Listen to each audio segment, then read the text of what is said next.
Now this, President Trump says he does not fear political fallout from the war in Iran. Their economy is in free fall. They have 250% inflation. Their money has no value. Their whole economic system is broken down. They thought they were going to outweight me. You know, we'll outweight him. He's got the midterms. I don't care about the midterms. Look what happened last night. That was the prelude to the midterms. People understand it. They know that, very simple, Iran cannot have a nuclear weapon. I'm doing that for the world. I'm not doing it just for us. Morning, Congressman Mike Lawler. Congressman, the president says he's not worried about the midterms. Do the midterms worry you? Well, look, I think what the president is saying very clearly is that he's not going to allow politics to impact a righteous decision. And the righteous decision here is to ensure that Iran does not possess a nuclear weapon. And that is vital for peace and stability and long-term economic prosperity. And while there is short-term volatility in the oil markets, and that obviously is impacting the issue of inflation and cost, the president fundamentally believes that ensuring Iran doesn't get a nuke is the most important thing that he could do in this conflict. And so he's not going to rush into a deal that doesn't include eliminating the threat entirely by getting the enriched uranium out. And I think that's the point he was making. It's not that he doesn't care about the midterms. It's not that he doesn't care about the American people. He does, and he cares very deeply about the cost. I saw him last week in my district. We talked extensively about these issues.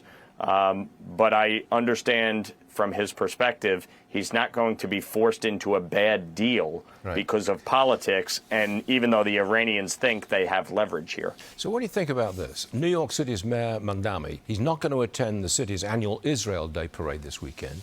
He's the first mayor not to participate since 1964. What message does that send to Jewish New Yorkers? Well, it's just playing to stereotype. I mean, everybody believes he's an anti-Semite, and by not showing up, you are just reinforcing that view at a time when Jewish Americans are increasingly under attack for everything from exercising their political free speech and rights to, being threatened while practicing their faith at synagogue or attending shul.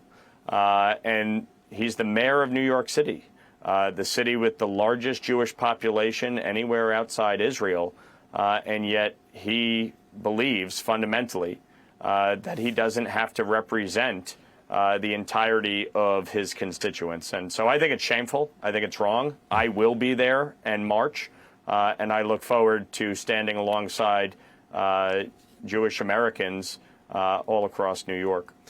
Quickly, I know you're a Knicks fan. Please listen to New York Governor Kathy Hochul's flub when she was asked about Trump.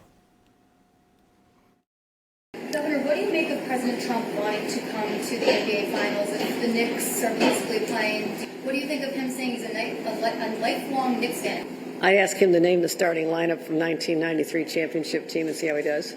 There's a problem there. They didn't win the championship in '93. They won it in '73. OK, forget all of that. You're a Knicks fan, aren't you? I am.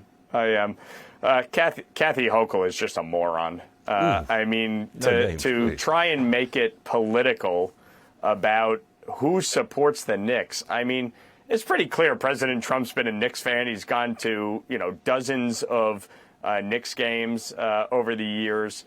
I just find it absurd to even try to make that political. Good. And she couldn't even land the line. It was just embarrassing. Yeah, we ran it. Congressman, always a pleasure. Thanks for joining us, sir. Appreciate it.